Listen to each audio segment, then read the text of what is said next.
Hello mats. आज हम reasoning के लिए स्ट्रेटजी की बात करेंगे। तो रीजनिंग में बेसिकली क्या होता है कि रीजनिंग में दो सेक्शन होते हैं, एक थ्योरी का और एक प्रैक्टिस का। अब आपके पास इतना भी टाइम नहीं है कि आप थ्योरी को एक बेसिक लेवल से स्टार्ट करोगे, बट एज ए कोई बिगिनर इस वीडियो को देख रहा है तो मैं उसके लिए भी थोड़ा बता देता हूँ। थ्योरी के लिए आप किसी भी टीचर के पास, कोई एक अच्छा सा टीचर ढूंढ के उसके पास आप क्लास ले सकते हो। अगर मेरे से मेरा ओपिनियन पूछा जाए तो देखो, पीयूष सर मेरे को बेस्ट लगते हैं और मैंने भी काफ़ी उनसे पढ़ा है। और अगर आपकी नज़र में कोई अच्छा टीचर है जिस जो आपकी थ्योरी कंप्लीट करा सकता है तो आप उससे थ्योरी कंप्लीट कर सकते हैं।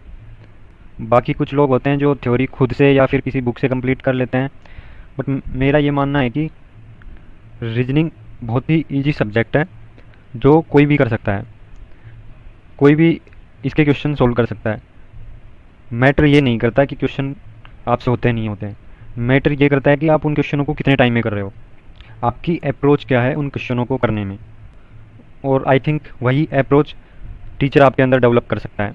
देखो, एक टीचर होता है वो उस सब्जेक्ट में काफ़ी सालों गुजार देता है, तो उसके अंदर वो अप्रोच डेवलप हो जाती है जो वो आपको सिखाता है।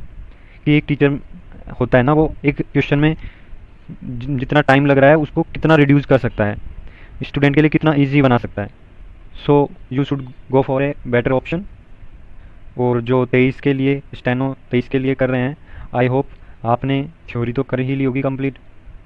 और अगर आप इस वीडियो तक आए हो तो मे बी आपकी कुछ प्रॉब्लम्स होगी, या तो आपके 35 टू 40 तक ही मार्क्स आ रहे होंगे, जो कि एक एवरेज स्कोर होता है रीजनिंग में, इतना सबके आ जाते हैं।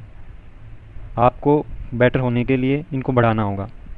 ये जो 10 से 12 क्वेश्चन होते हैं इनको हम कैसे कर सकते हैं। और मे बी आपका टाइम को लेकर भी प्रॉब्लम होगी, आपका टाइम मैनेज नहीं हो रहा होगा, टाइम बहुत ज़्यादा ले रहे होंगे आप, जिससे कि आपको बाकी सेक्शन में भी प्रॉब्लम हो रही होगी।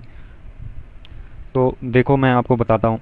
पहले तो आपको क्या करना है कि आपने जितने भी अब तक मॉक्स दिए हैं उनको अच्छे से एनालिसिस करो।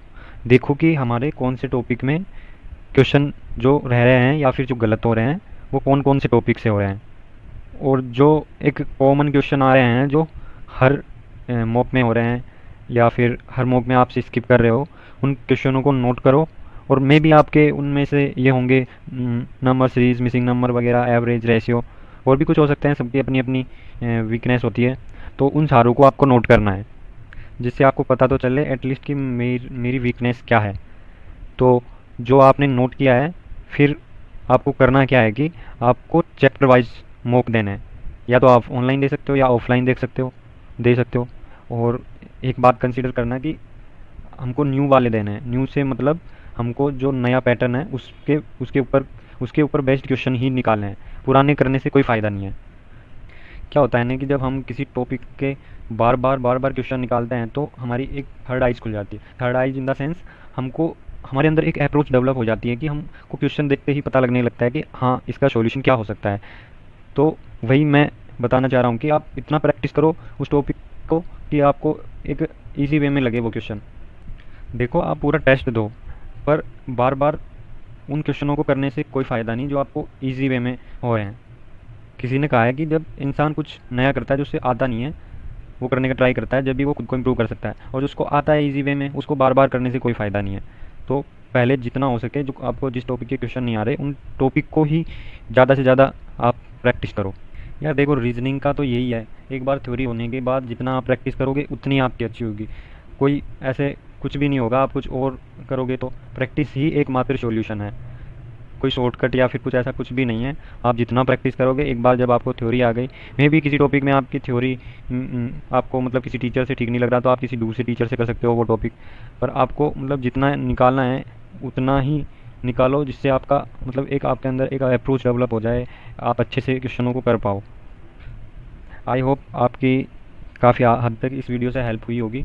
और अगर आपकी कोई और क्वेश्चन क्वेरीज वगैरह है तो आप कमेंट सेक्शन में लिख सकते हैं, मैं आपका हेल्प करने की ट्राई करूँगा। वीडियो थोड़ा छोटा था क्योंकि वीडियो की लेंथ बढ़ाने से कोई फ़ायदा नहीं, वैसे भी वीडियो स्किप कर देते हैं लोग बाग जहाँ पे कंटेंट होता है। और मैं नेक्स्ट वीडियो ऐसे ही जितना जल्दी हो सकेगा उतना लाने की कोशिश करूँगा और आपको टेस्ट के लिए अच्छे से हेल्प कर पाऊँ उतना मैं ट्राई करूँगा। सो थैंक यू मैट्स, आपका मैट SSC मैट।